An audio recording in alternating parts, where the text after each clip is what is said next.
is select file, and then we're going down to open. You want to open up your scan. Now, I've recently used it here, but you need to go in and find the file that you have scanned as a PDF. You're going to hit OK. Right, so here we can see the image has come in quite well. I'm going to press Command T to transform, just to straighten up this image.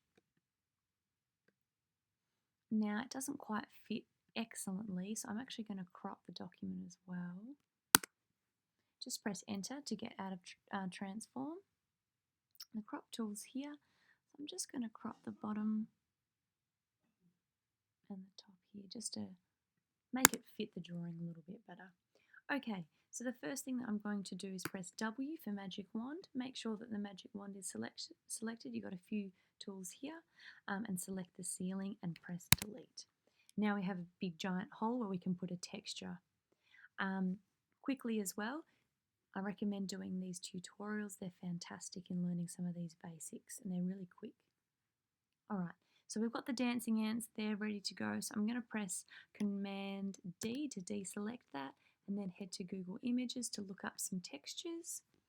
Now, just Google Images here. So we've got wood paneling. Make sure that you have gone to your tools and found something that is large. We want good quality images here if we can.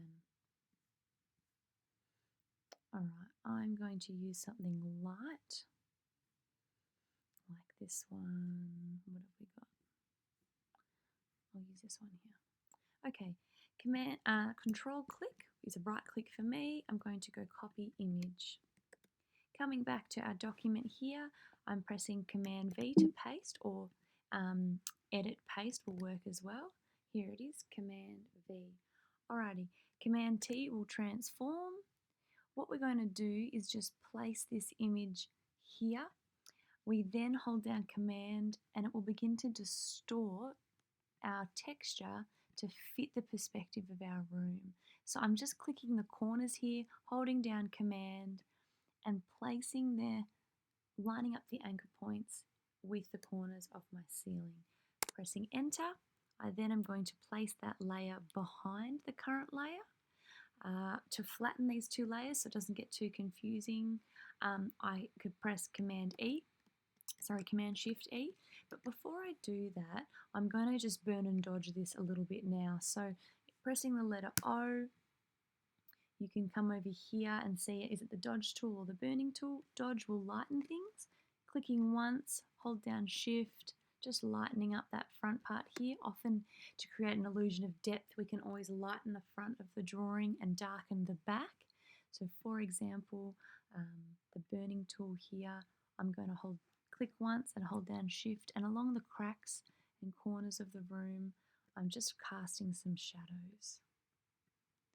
Okay. So here you can see a little bit more depth has been created. Once you are happy with that, you could also adjust image brightness contrast here if you wanted to change the brightness of your texture that you have brought in, contrast as well.